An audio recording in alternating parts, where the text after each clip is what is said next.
morning, everybody. Thank you so much for joining us this morning. It's a very heavy topic that we're talking about today, but I'm so happy that Dr. Sanveen can come back and see us again and talk about self-hurt and suicide this morning. Hi, Dr. Sanveen, how are you? Hi, I'm good, thank you. Dr. Sanveen, for those who do not know you so well, can you just tell a little bit something about yourself and what we're going to talk about today? Okay. I'm Sanveen Kang. I'm a clinical psychologist and the founder of a specialist psychology clinic called Psyconnect. Psyconnect is made up of a team of mental health professionals, psychologists, art psychotherapists, counselors, and other allied health professionals who support people across the lifespan. So we work with individuals as young as 2 all the way through their 80s. And we work on a range of mental health, behavioral, and social difficulties. So today we're going to talk about 2 very heavy and difficult topics. I thank you guys for joining us so early in the morning to talk about this. We're going to be talking about suicide as well as self-injury, or otherwise known as self-harm.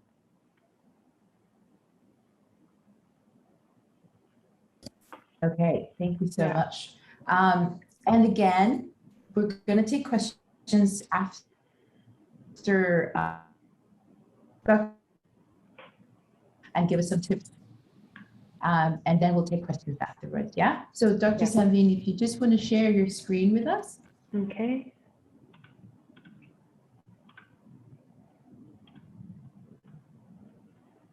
Just give me a moment.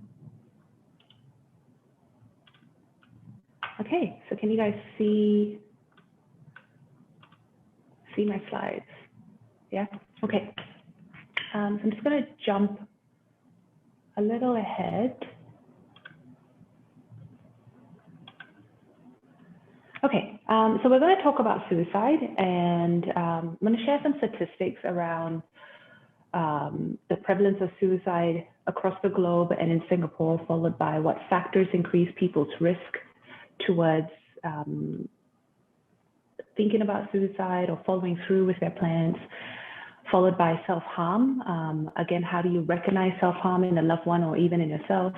What leads to self-harm? What help is available, as well as, as Susan shared, leaving some time for Q&A towards the end. Okay. So I don't think the topic of suicide needs an introduction. Most of us are well aware that this is the act of taking our own lives intentionally. Suicidal feelings can can mean having abstract thoughts about ending your life or feeling that people will be better off without you. It can also mean thinking about methods of suicide or making very clear plans to end your own life. Now, different people have different experiences of suicidal feelings. Some might feel that they're not able to cope with the difficult feelings that they're experiencing. Some may feel less like they want to die and more like they can't go on living the lives that they currently have. These feelings may build over time, and they might even change moment to moment. So suicidality or suicidal ideation, which is the concept of thinking about suicide, is not a permanent state. We could have somebody feeling suicidal right now, and in an hour, those feelings become far less intense. So it's very common that somebody who's feeling suicidal might not know why they're feeling this way because the experience is so fluid.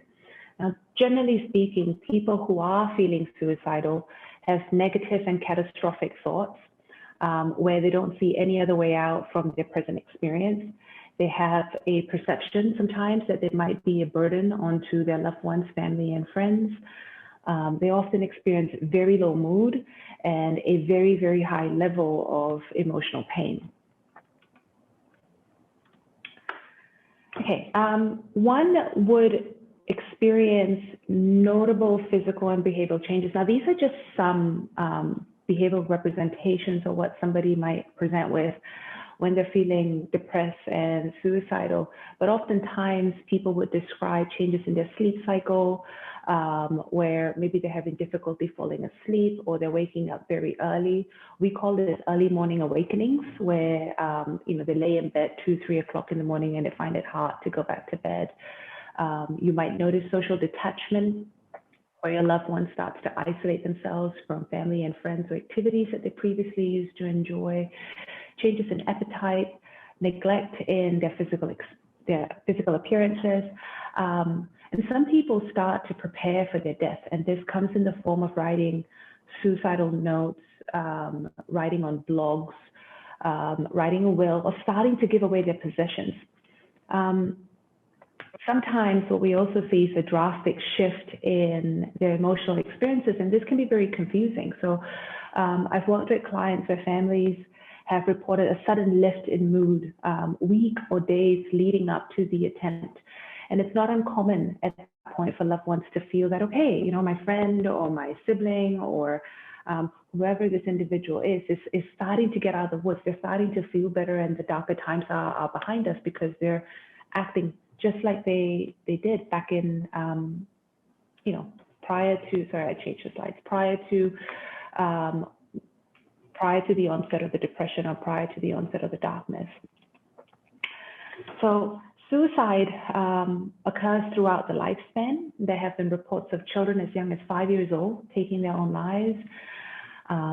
According to the World Health Organization, it is the 4th leading cause of death among youth globally between the ages of 15 to 29 years old. And they have estimated that over 700,000 people take their own lives annually. And this does not include the number of people who have attempted suicide. So the number is far larger than what we that we have at the moment. Okay, so generally the trends of suicide from around the world show that suicide is far higher among males than females. However, the gender difference seems to be a little different in Asia and compared to the West. In China, the rates of suicide are higher among females in comparison to males, which is very different from the rest of the world. But for the rest of Asia, what we're seeing is there still is a higher number of males who will complete or die by suicide as compared to women. But the difference between the males and females is far lower than it is in Western countries. The predominance or the gender difference of the suicide rates among men in compared to women is due to the fact that two specific reasons. One, men tend to use more lethal methods and have a greater propensity to impulsive violence.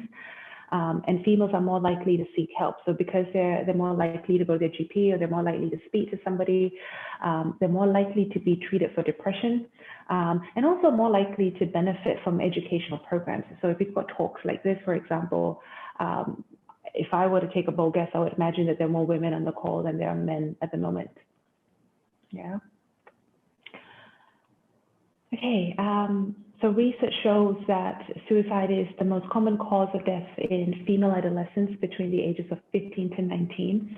And the prevalence or the rate of suicide tends to increase from adolescence to adult years. So again, very crucial years, very formative years in one's life.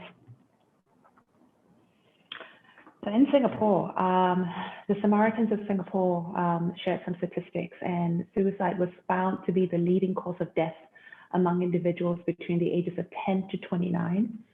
And what they also shared was that suicide is 5 times more likely to be the cause of death as opposed to road traffic accidents. So that's a very high number of people who follow through with their decisions.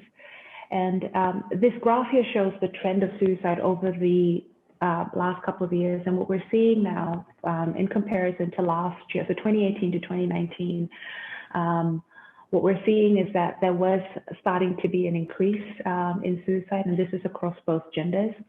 From 2018 to 2019, we saw that there was an increase of 19.5% in completed acts of suicide in Singapore.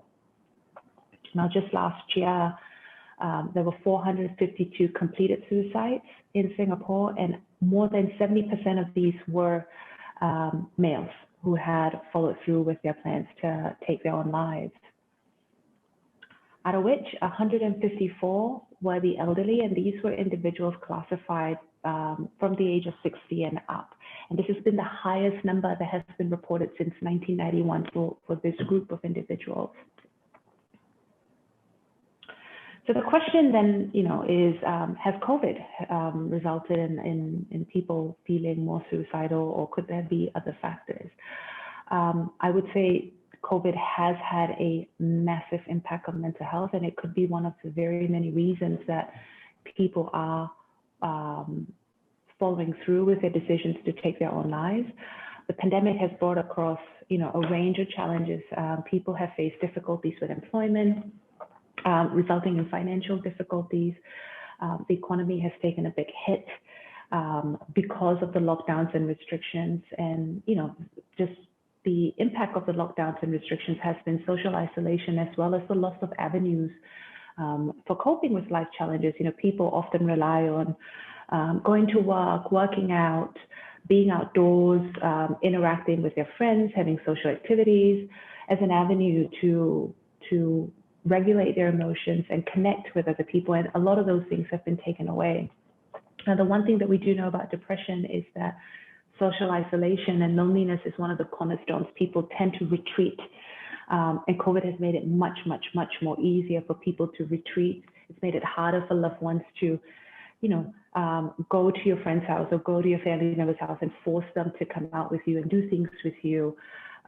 It's made it harder for us to notice when loved ones are starting to slip. So it's contributed largely to difficulties in early identification of depression or suicidal ideation, especially if our family members and loved ones are living alone. Okay. So social isolation was a phenomenon that many of us experienced.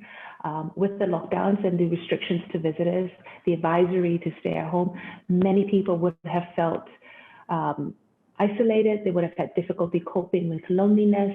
There would have been increased physical and social inactivity. And a lot of these experiences would have been further compounded if there were family and strains on family and social relationships. And this chain of event naturally then led to an increase in mental health difficulties. From a mental health perspective, what we saw was that the increase in unpredictability of what the future would hold. When can I go home? When would life go back to normal? Would it ever go back to normal? Is this the new normal? Not being able to plan for the future led to increase in uncertainty, loss, grief, anxiety, and depression. What we do know is that human beings are creatures of habit, and being unable to plan ahead, being unable to predict future outcomes would have led to people feeling a loss of control over their lives. And very naturally, with the increase in depression and anxiety, this slowly paved the way for people feeling cornered or stuck or seeing no other way out apart from the options that they thought they had in front of them. So going back to, is it just the pandemic that can be blamed for the increase in suicide? I would say part of the reason could be the pandemic, but the second part is the influence of media. What we're seeing now is that media is making information a lot more accessible. I don't know about you guys, but I've seen posts on social media platforms of people standing on, tall buildings at the end of a ledge, and you've got cameras out and people are posting these videos. And whilst sharing information has its pros, it definitely has its disadvantages as well. So the dramatic reporting of events, the descriptive details of methods of suicide or self-harm behaviors are becoming more and more common. When the media explains the details of suicide, right down to very, very specific bits of information, what it actually is inadvertently doing is also sharing methods that one could use to take their own lives. And this material provides vulnerable individuals with more ideas. It also makes suicide seem more common, and it normalizes these behaviors. And this is especially worrying for younger individuals who are accessing this information because they're more susceptible to the influences. I'm not sure about how many of you had heard about the Blue Whale Challenge. This was a challenge that happened a couple of years ago. It was an online game where you'd be invited to play the game. And you'd be given 50 challenges, a challenge a day, and the administrator will share the daily challenge with you.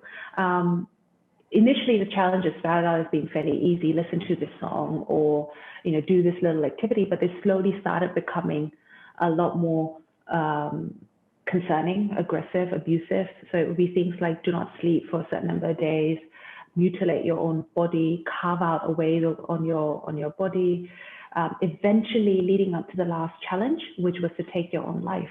And what we saw was that there was an increased number of suicides at this point in time amongst the people who were playing this game. They were following through with the last challenge, and part of it had to do with peer pressure.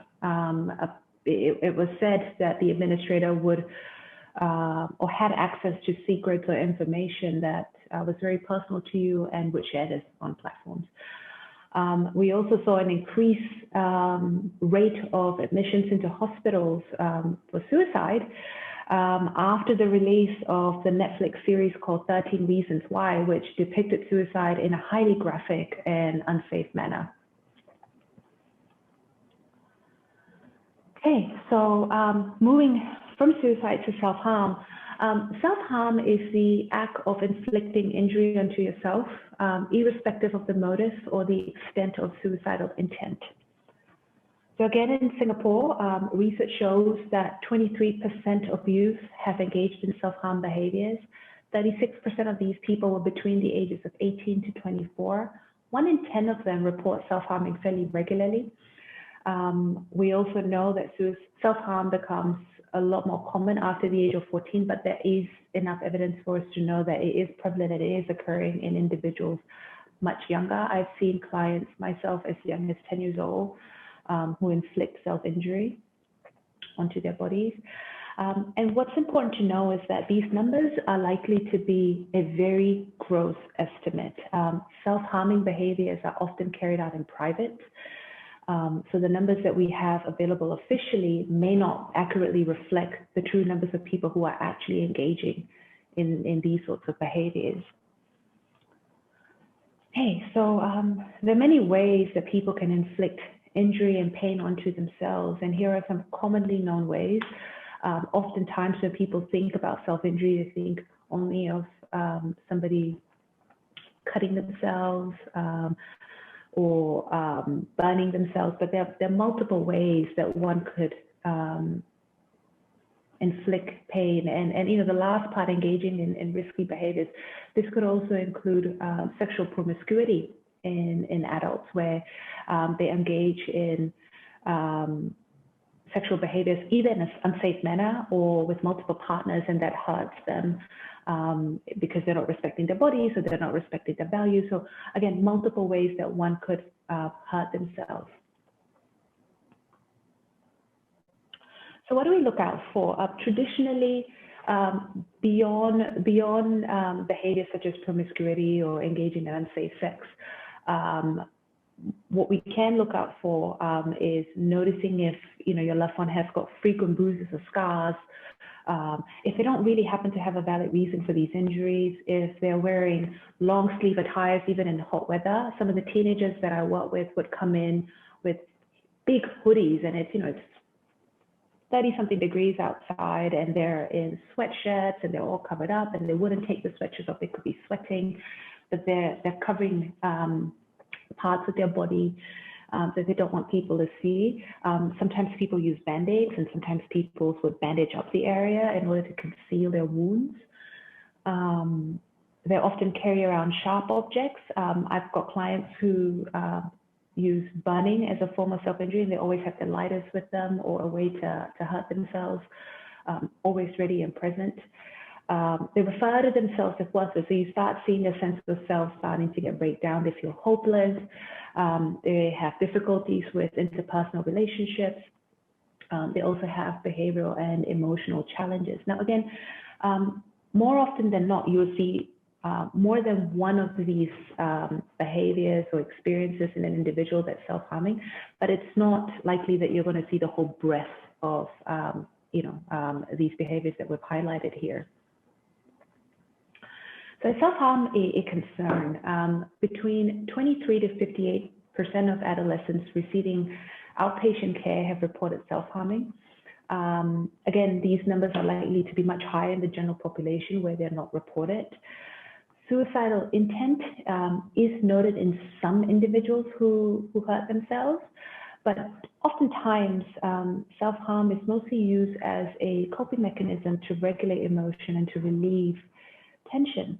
And these behaviors tend to be more common in females than males. And again, this has to do with the way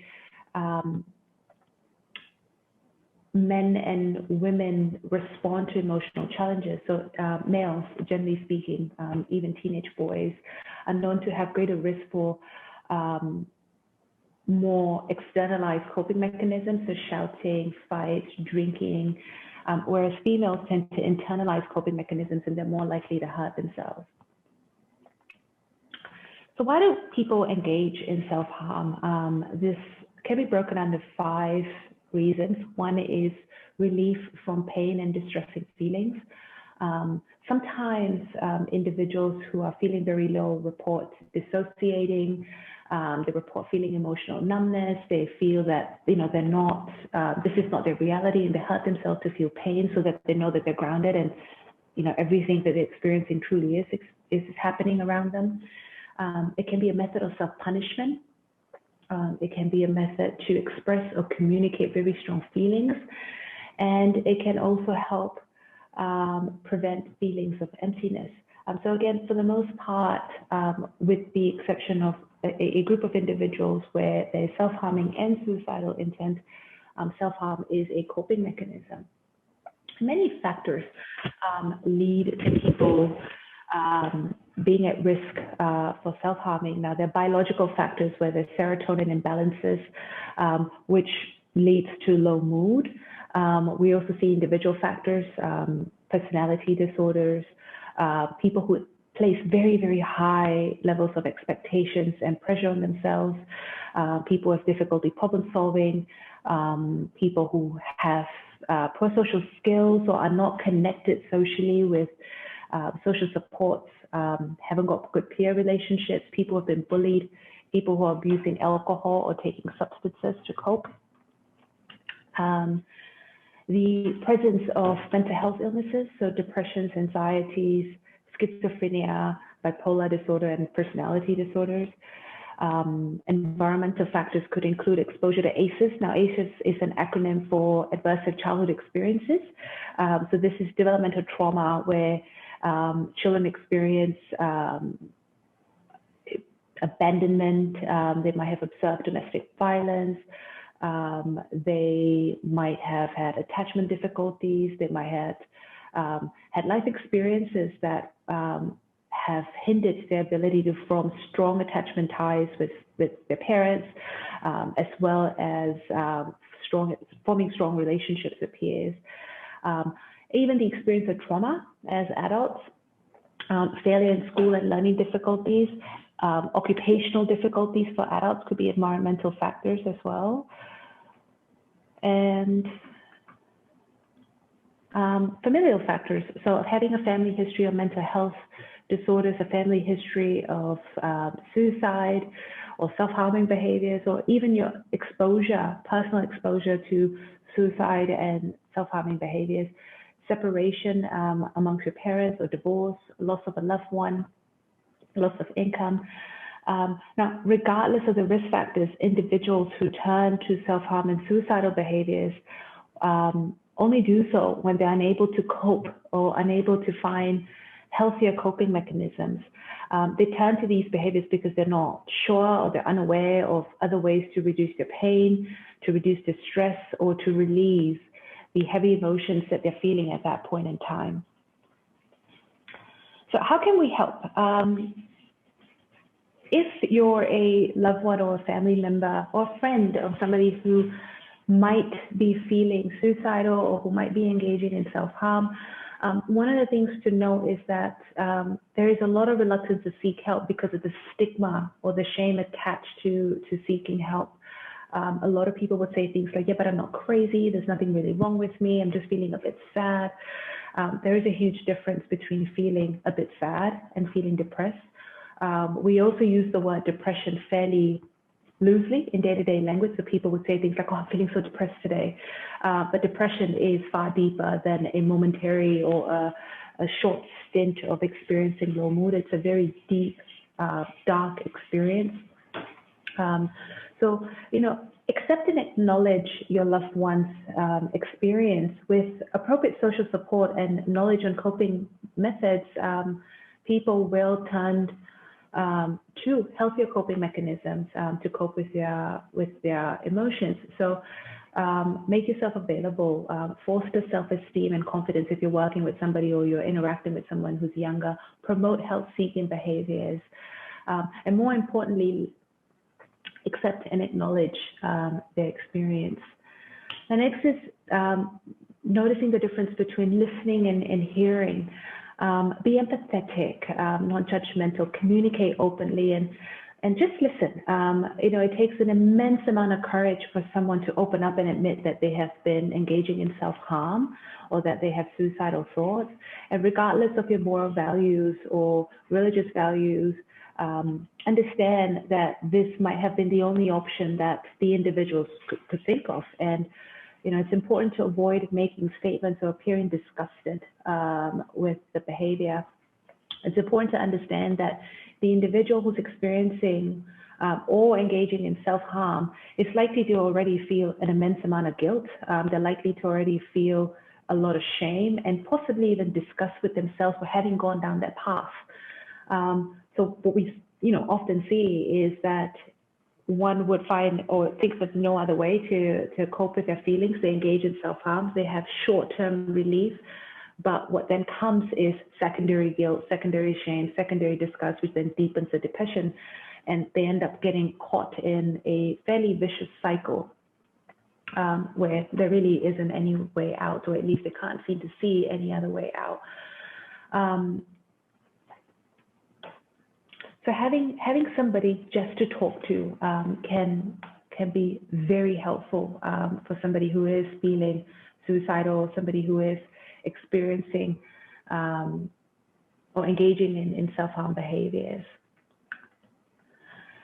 If you're experiencing suicidal thoughts or if you're engaging in self-harming behaviors, accept your thoughts.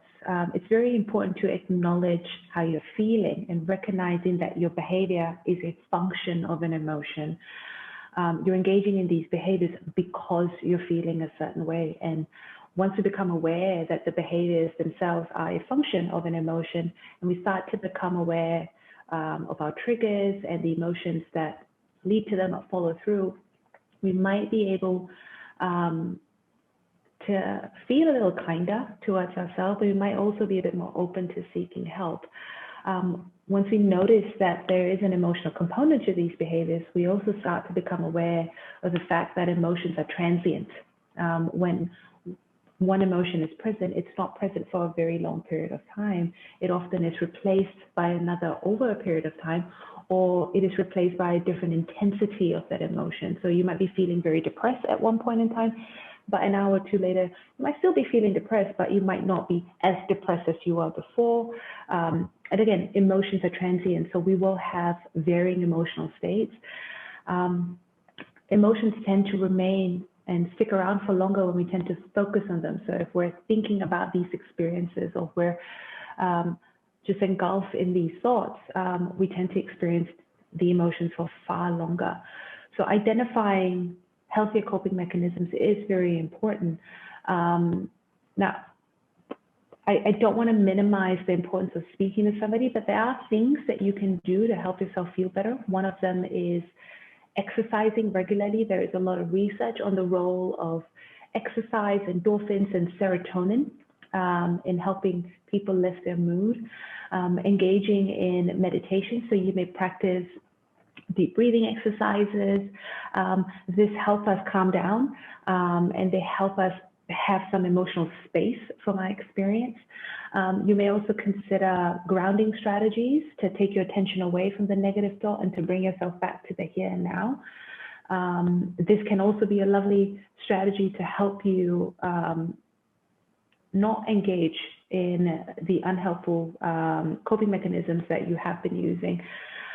So grounding strategies can be things like pushing up against a wall for 15 seconds, going for a walk barefooted, holding an ice cube in your hand, noticing what is happening around you. So there's a strategy called 5, 4, 3, 2, 1. So 5 things I see, 4 things I can feel, 3 things I can hear, 2 things I can smell, 1 thing I can taste. So that helps you use your senses to ground yourself. And what you want to do when you're using grounding strategies is become aware of the sensations around you. You know, what do I see? What do I hear? What do I smell? You know, what does it feel like when my palms are pressing up against the wall? What does that pressure feel like? What does it feel like when my feet are touching the grass? What's happening around me? And really engaging your senses to bring yourself back into your body.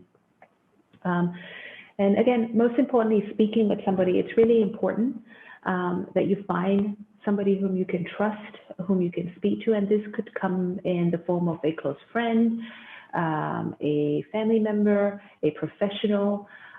Initially, the thought of speaking with somebody can seem very scary. There are a lot of worries around, you know, what will this person think?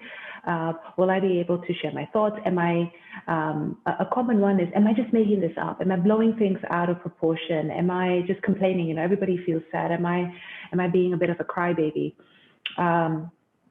Notice the thoughts and notice the judgments that we bring onto ourselves, and take the first step to talk to somebody. And again, if you're feeling very depressed, I want to emphasize the importance of working with a trained professional. There are many people that are available in Singapore, people who work in hospitals, people who work in private practices, various community centers, hotlines such as SOS, trained professionals that are available to talk to you and help you identify ways to cope that are based on your strengths and your needs. So it's not one size fits all, but it's really working with you to help you identify what's going to work for you and to resolve those challenges. So that brings us to the end of the PowerPoint slides. I'm just going to stop sharing so that we can have a dialogue and answer some questions that you may have. Yes, so I have a few questions and my head is like, you know, going in different directions because I have like, you know, all these things that I've blown away by the statistics that you've shown us this morning. And well, one of my questions is about self-harm because I have 2 small children, 2 girls, one is 8 and one is 12. And you know, I tend to say that I talk about everything. I'm quite open. I'm a fixer. And how do I, you know, talk about this with my children? It's quite a heavy topic, you know, and especially with my 8-year-old, she's very sensitive, and she, you know, she's everything that I talk about her is like, what's wrong, mommy? Why are we talking about this kind of thing?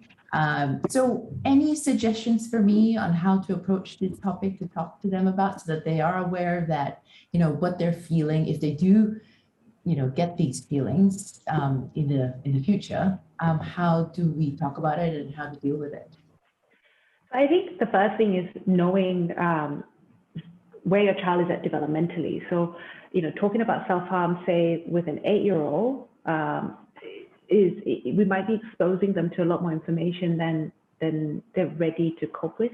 It's a very scary thought, the idea of people hurting themselves. So I'll be careful. I would think about, you know, how old is my child? How are they coping? How do I have this conversation in bits and bobs? I will probably refrain from talking about self-harm with very young children. Again, they might not have the coping mechanisms to deal with information of that magnitude. But when talking about mental health, I would say having multiple conversations as opposed to one big sit-down conversation is important. So talking about feelings, talking about normalizing the experience of the range of emotions that we have. You know, mommy's having a good day today. Mommy was feeling a bit anxious today. I had this big presentation and, you know, I was really worried. I noticed that I was sweating a lot. And you could inadvertently share information around, hey, these are signs that something's not right. We can talk about feelings. Also sharing strategies, you know, so I took a deep breath and this was really helpful. Talking about helpful and unhelpful ways of coping. So I won't use the word of this is good, this is bad, but I might use words as like, was this a helpful coping mechanism? Was this a helpful solution to our problems? And as your children get older, you know, in their teens especially, I think most teenagers are well aware of self-harming. I think at that point, it's a conversation that you could have around, look, there are multiple ways that people tend to cope. Some methods are helpful, some methods are not very helpful. You know, do you know of people that are hurting themselves? Have you thought about hurting yourself? Can we talk about, you know, when you're feeling this way? And again, normalizing that and having that conversation in bits and bobs is helpful. When we talk about mental health, when we talk about feelings, as we talk about everything else, it normalizes our children's experiences, and it opens that door for them to come to you and say, actually, this happened today in school and it didn't make me feel very good. Teenagers are talking about self-harm. Sometimes when I talk to clients and, you know, how did you come and think about this particular way, or what made you want to self-harm for the first time? Sometimes people would say things like, oh, my friend told me they do this and it seemed to help, so I thought I'd try. So teenagers are talking amongst themselves and trying to find ways to cope. And when a teenager or a child tries to identify skills, this is usually an indication that the problem is very overwhelming. They're feeling a bit out of sorts and they're trying to seek ways to cope. And that is an indication of them needing a sense of grounding, a sense of connectedness, and a lot more support. Yeah, and actually talking about teenagers, they're like a whole different breed. They're like aliens from another planet. So how do you approach them when talking about, I don't know if you can answer this question, but how do you approach them and just talking about self-harm? Is it something that you just slip in talking about music and things like that? And oh, all of a sudden, you know, this singer is talking about depression, self-harm, and then can you just kind of wing that in some way, somehow? You could. I mean, again, that's a very nice way to introduce the concept. This will be the first conversation I have as a parent. So this is the first time I'm talking about feelings. This is the first time I'm talking about, you know, it's been a really hard past 2 years. Lots of people have been feeling very sad. People have been a lot more irritable. There's been a lot more anxiety. If I haven't had those conversations, then this would not be where I would start. I might start from talking about emotions and then coping and then help. And again, bits and bobs, talking about artists. There's some artists, I can't remember the name of this one particular artist, but I had a client a couple of years ago that shared a video of a solo artist, and the entire song was about bulimia. And it was a very graphic music video. It was on YouTube, and it's apparently quite a popular individual who had come out about his own bulimia and his own dislike for his body. And, you know, if you notice that your children are listening to a particular type of music, or if you notice that they seem to have an interest in certain, you know, people in the media, and you happen to know about, you know, this person has struggled with this or that, you could engage in that conversation. I think the most important thing is that when talking to a teenager, what we want to do is we want to make sure that there's no judgment, there's no shame. The trying to skirt around information and trying to protect, you know, that's judgment, that's shame, that's our fear. So children pick up on that. That's a scary topic. I don't want to talk about this. This scares mom or this scares dad. And if we have that open conversation, you can't plant ideas when it's done in a way of sharing information and talking about coping mechanisms. What you might actually end up doing is empowering your child to then come to you and go, okay, well, this happened in school, or my friend has started doing this and I'm really concerned, and helping them then cope with, I guess, secondary exposure to self-harm, which they're very much so exposed to within their peer groups. Yeah, and I mean, they talk about it at school because obviously some way, somehow, someone is doing these kind of things at school, and you'd be surprised what they talk about, right? And talking about schools, like, obviously you have to involve counselors at school with these type of things, right? When you hear about something from your children, or if your child is doing it. And what is actually the process? So let's say I have, my child who, she's come to me and say, you know what, mommy, I don't feel so well. I'm having all these thoughts and I do this to myself. What's the process that I now need to do? Do I take her directly to you, or do I go to the GP first, or how does that work in Singapore? Look, there's a lot of help available.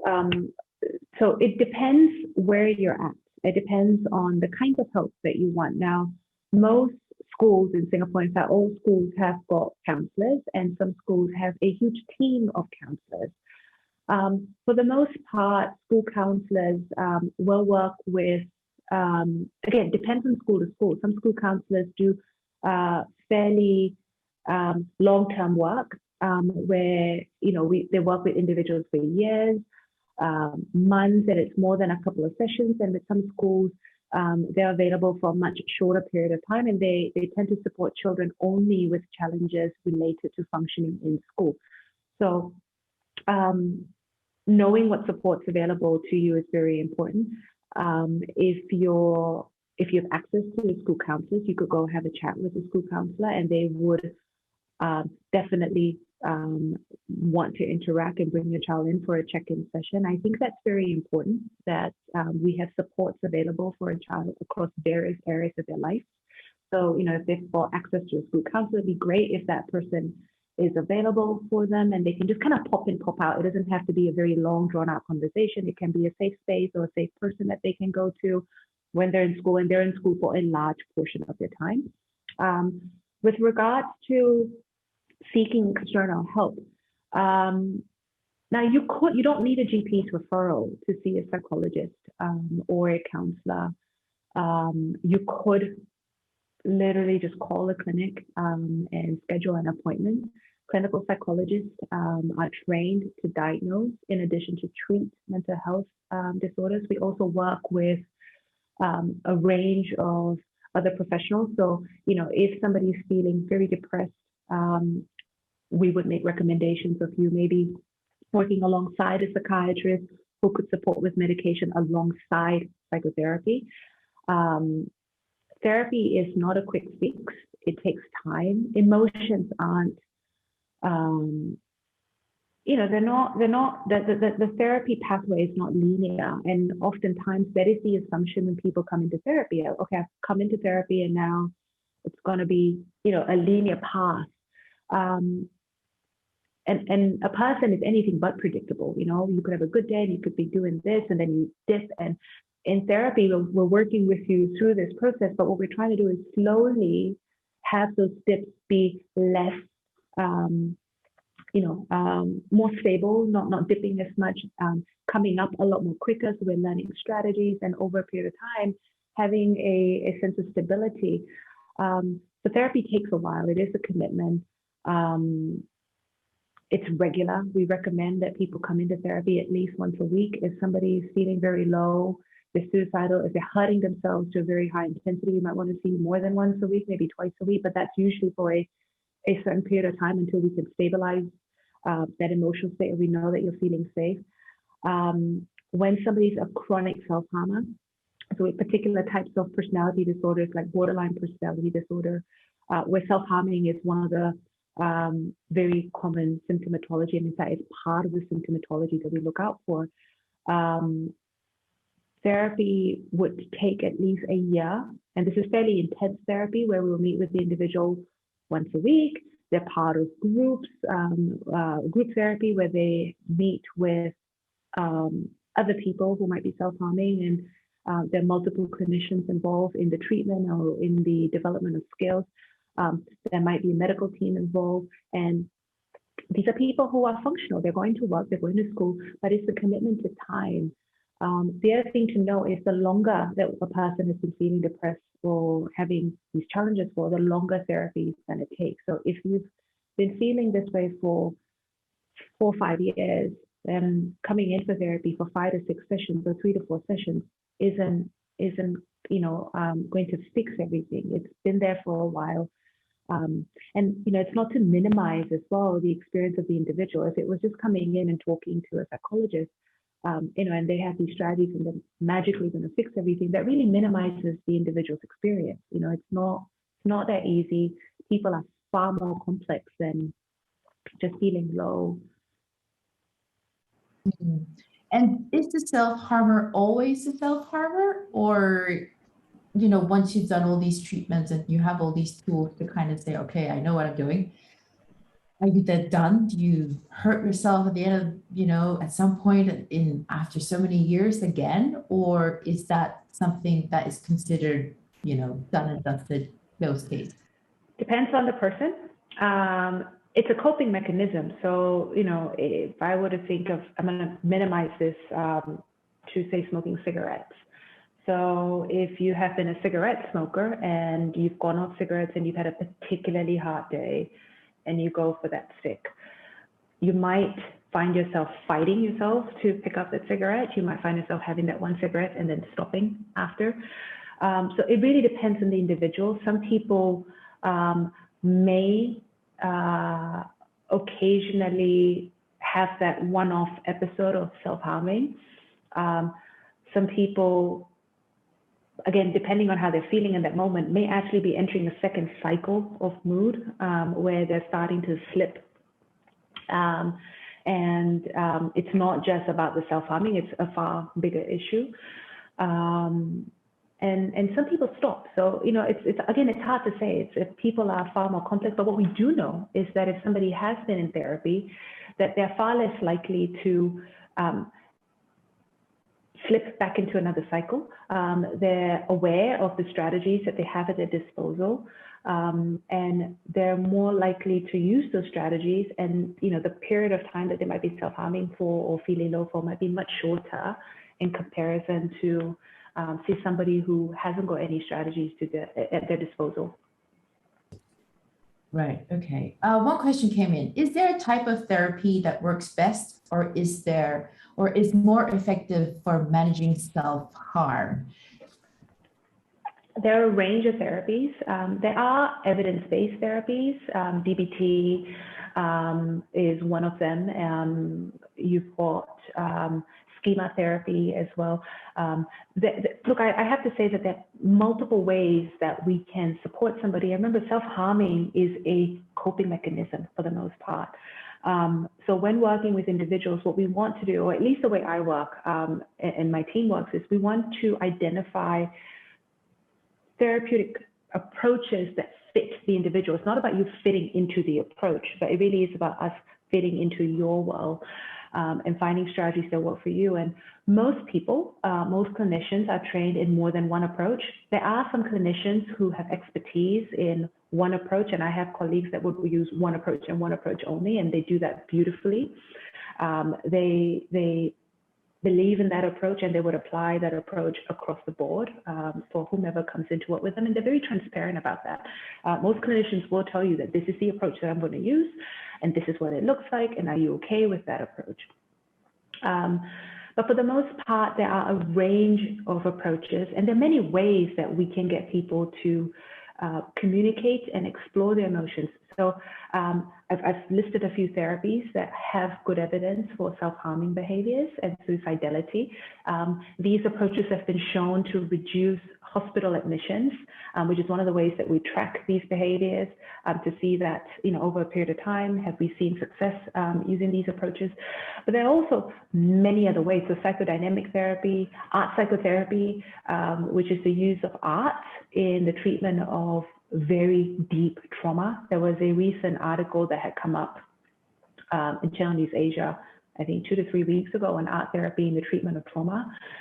It's a very deep form of therapy, and you know, it's therapy that we can use without even exchanging words. Now, yes, art therapists do talk to their clients, but you could come into an art therapy session and choose not to talk and engage with the art material, and it could be a very deep and therapeutic experience for you. And it's again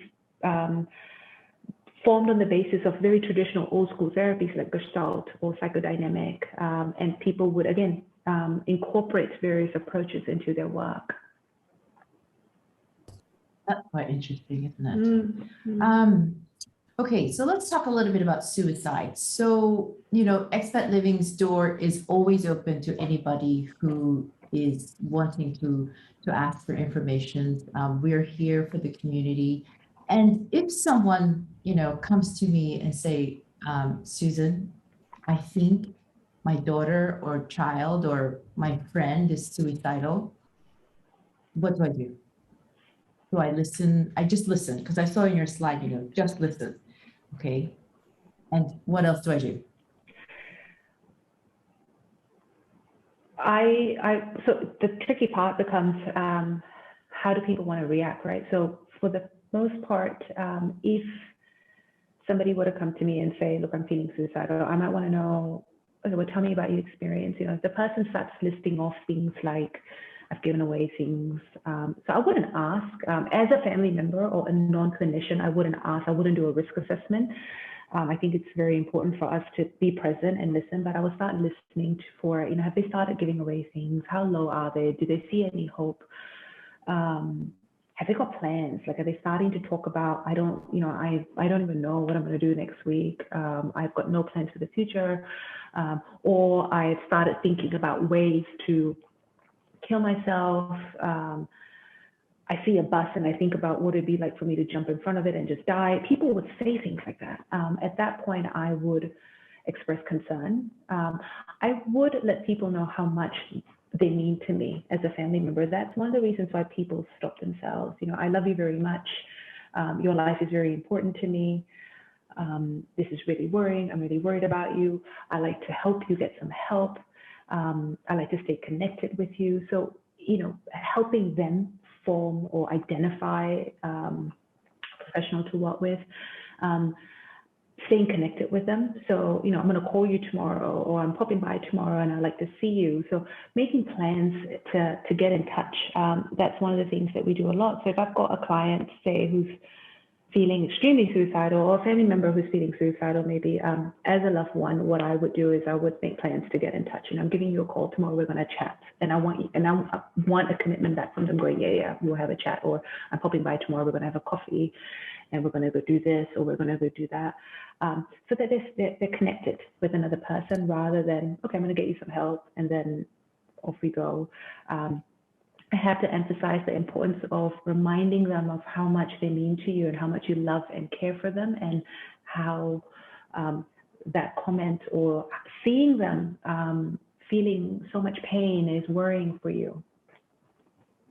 Yeah, and basically just kind of stay calm, because at the moment they say suicidal, start freaking out. But yeah, definitely keep calm and just make sure that you stay connected. And that's a good advice, actually. Yeah, it's hard. It's very hard. And if you're a loved one or a friend and they hear somebody so close to you express very painful, dark experiences, and the thought of losing a loved one, right? So I don't think anybody would be completely calm. I think it's normal to experience emotion. So if you find yourself tearing up, it's okay. It's okay to express emotion. I think it helps sometimes for the other person to stay connected and to see that their life is valuable. As much as they think that people will be better off without them, it is anything but that. Yeah, I think in Singapore, because being, for example, expats here, you don't really have your own family here. It's quite hard to to convey these feelings over the phone. I mean, now you have Zoom, that's better. But obviously you have friends, and the friends that you have here have now, become family. So yeah, it's really important to just kind of listen. And also, like, I mean, being half Asian myself, sometimes to talk about suicide is such a, you know what I mean? Like, that's the thing that we don't really talk about, because, you have to save face, for example, with Asian cultures, I think. Do you find that in different cultures that suicide is actually not something that is a very taboo subject? I think it's a human experience. People don't, to take your own life, one is actually fighting their survival mechanism. We're built to survive. Our bodies are built to survive. Our brain is built to survive. The purpose of anxiety is to keep us safe.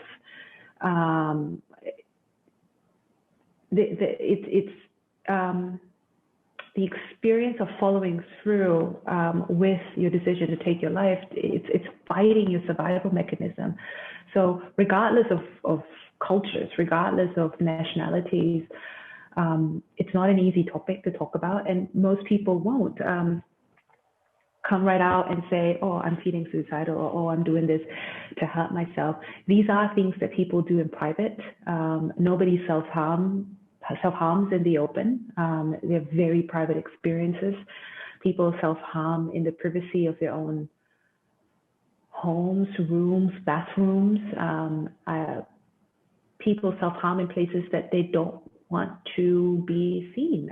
So I've had, again, seen people self-harm parts of the body that you wouldn't see.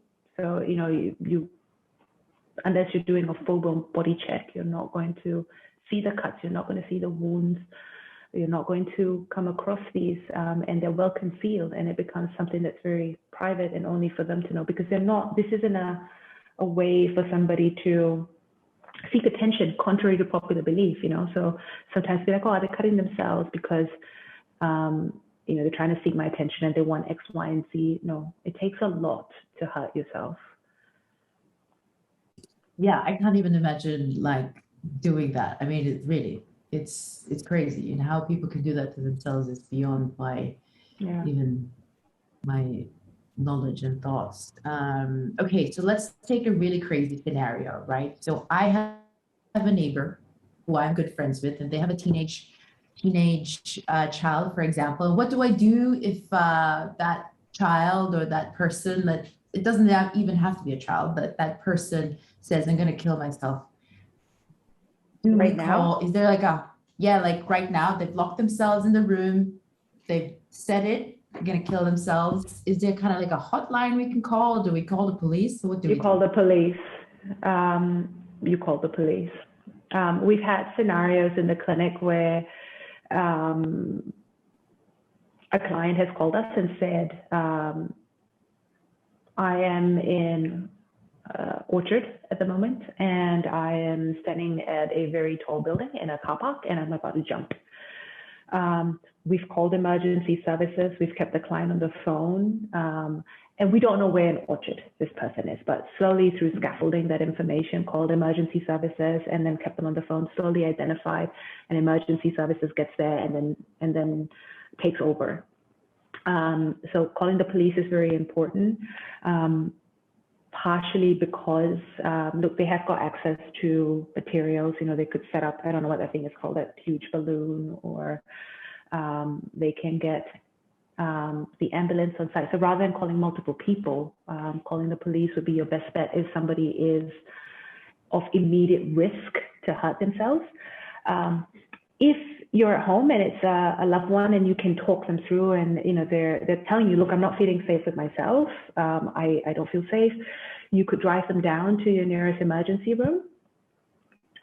So that would be far less extreme than calling emergency services to your home if you're worried about, how is this person going to respond.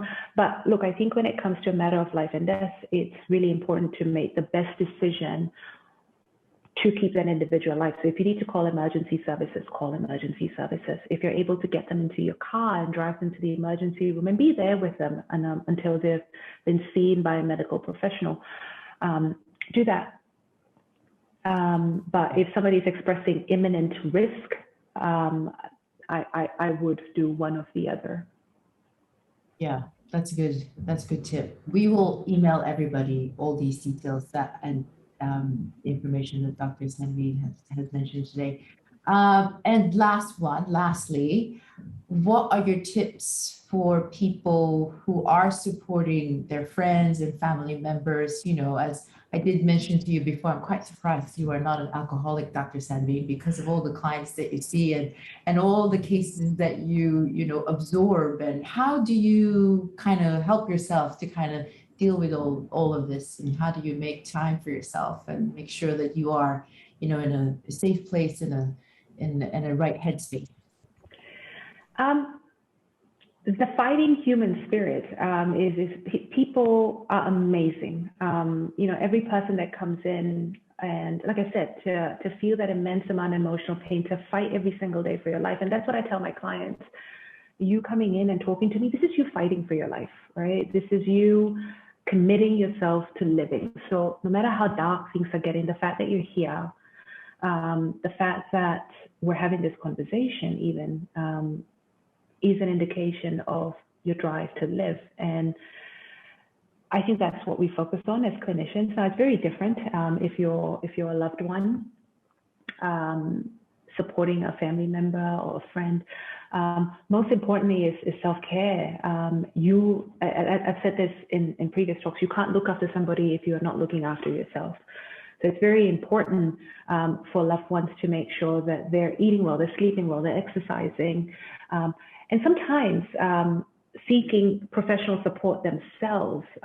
Again, there are individuals that we work with where the teenager doesn't want to come into therapy. You can't pick up a 17-year-old and say, no, you're coming with me, and that's it. So if they don't want to come, they don't want to come. But what we tell parents is that then you come to therapy, because when you come to therapy, we can support your child vicariously. We can support you in learning new ways to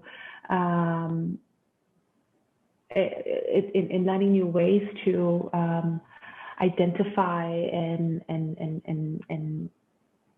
help your child come to therapy, and also de-escalate situations around you. So, that it's very powerful when the entire family system is involved in therapy. Sorry, I was just reading the comments that are coming on board. Someone says, Melissa, actually, I do have to apologize. Melissa says, sorry, that comment about alcoholic is also stigmatizing to those experiencing self-harm, etc. And that is absolutely true. I'm so sorry for that comment as well. No. I don't think that wasn't fair. Yeah, no, I don't think a sorry is necessary. Just a reminder, maybe unfortunately, that how important language is when we are in these situations, right? I myself am dealing with a teenage girl who's self-harming, right? And it's just so hard, right? Being like, oh, that just sounds crazy, it's like, you don't realize, you're not trying to be negative, you're not trying to be stigmatizing, but when someone is in that space, it just can be, right? I think anyone who is dealing with these situations, it is a work in progress, right? Learning in progress, for sure. For sure, understandably, and I apologize for that. And also, what you said about using the word crazy, we have that as we just swing that around like we do, and can also be a trigger, right, for someone in that emotional state at the time. Again, a lot of my exposure, if you will, has just also been through making mistakes and experience. But thank you, by the way. This whole talk has been very helpful and amazing. Appreciate both of you. Thank you, Melissa. Thank you. If I were just to build on that, look, Melissa, I think you raised a very, very valid point, which is the importance of listening and language. So, this brought a conversation that I had. Actually, I've had a few clients off late that have said to me, I hate it when therapists say, I kind of I understand how you might feel, which is something that people would often say as a way to join and go, oh, I can imagine what that pain was like, or I wonder what it would have been like, and focusing on the emotion. But different people have different trigger points. And it's really important to be able to have that conversation with your loved ones or people that you're interacting with, to know what their trigger points are, to know what hurts them. I've had clients that have said things like, I hate it when people talk about feeling depressed because they have no idea what this feels like. So if we can have that as a dialogue and clarify, just as we did right now, and language can be very helpful in escalating and as well as de-escalating someone's emotional state. Yeah, actually, maybe we should do a talk about that too, on how to kind of approach it. And and you're right, like different people have different triggers, and how you say it comes across. And obviously, from different cultures, how you say it can come across differently to another person, which is very true. Another question here: what would you suggest if the person you want to help is in another country? So how do we do that? Telephone, Zoom? Very hard. It's quite unpersonal. I'm assuming that this is a loved one. I would look, it's the best that you can do, which is I would connect with them regularly via phone call, video conferencing if they've got access. I know of friends who've got old parents. Actually, one of my friends just told me that she just only now got her parents in the UK a phone, like a phone as we know of today. They had those old traditional phones, so she hadn't seen her parents for 2 years. I could not understand that. It was just heartbreaking and painful. So some people may not have access to video conferencing. Thinking about the network that they have. So, are they connected? Are they in a place where you can pull on various supports, family members, neighbors, if they're religious, the religious communities that they belong to, and pull together support where you can have people checking in, checking out, people doing things to help them, identifying loved ones or people whom they'll feel safe to share these experiences with. And if you're very close to this person and they're willing for you to share this information with somebody else, then you can make that connection and go, look, I'm going to talk to Aunt Susie, for example, about da-da-da and how you're feeling, Mom, and she's going to come over and she's going to check on you an X number of days. Would that be okay? I keep going back to therapy because I feel that that's the one thing that sometimes is missed. We try so hard to support our loved ones, and we take on a lot because what we're doing is we're fighting fire sometimes. It's one episode after another, and when you're a loved one, that's the best that you can do. But if we were to think about, okay, will they be willing to access services? Can I set up some calls with psychologists or counselors in their vicinity? Would that be a possibility? I think that would be the second layer of support that one could consider. It does take a village, doesn't it? It does. That's what people say. Yeah. My one last question about self-harm. So you said before, like it's a coping mechanism, and once you've identified the issue of the cause of that self-harm, would the self-harm go away? Look, it's a coping mechanism, so it goes away as far as it's dependent on mood. So there are multiple factors. One of the things I won't do is I won't tell a client you can't hurt yourself anymore until I've provided them with a coping mechanism, because what's going to happen is if I haven't given them an alternative, if they don't understand why they're self-harming. So usually with a client, I would identify the purpose of the self-harm. What are we trying to do? Are we trying to relieve emotional pain? Are we trying to punish ourselves? What is the drive for this? And then can we identify other ways that we can meet that need without you having to hurt yourself? And then we practice those strategies, and we have more than one approach. A toolbox, we call it our therapy toolbox. We have different tools that you can use on different days, and we keep adding to that toolbox. But until we have a tool in the toolbox, and it's important to emphasize that the self-harm is not life-threatening. There's no suicidal ideation, but it's merely a coping mechanism that one would only be able to replace that coping mechanism with another when they've identified a way to cope. And by making them promise, promise me you won't hurt yourself, that's judgment. That's worry, that's fear. So as a clinician, we don't do that until we can replace. And by having that conversation, or by not using words like, I want you to promise me that you're not going to hurt yourself. Again, that allows them to come back to the next therapy session to say, it was a difficult week. For the most part, I didn't hurt myself, but then this happened that one day, and then I found myself doing 1, 2, 3. And again, it's looking at that situation and scaffolding that and unpacking that and helping them think of alternatives. Okay, that's a good explanation. I'll remember that. Does anyone else have any more questions? Because we're going over time, and I'm quite Dr. Sanveen is quite busy, and I'm aware of all her clients that she's going to see. If there's no other questions, I'm going to say thank you, Dr. Sanveen, for joining us this morning. It was a heavy but very, very helpful and very interesting talk we've had today. Thank you so much for that. I've now, I came into this talk knowing about nothing and quite apprehensive about what you were going to say, but I'm leaving this talk quite confidently and now more prepared to kind of, if someone asks me what to do, now I know some tools to kind of do what I need to execute and help them with. So thank you very much. That's very helpful. Yeah, thank you. And thank you everyone for joining us. I was going to say, someone was asking if we can share the slides. Is that okay? Yeah, I can email them over to you, and then you can share them. Yeah. Yeah. So as I mentioned before, this was recorded, so you can watch it again.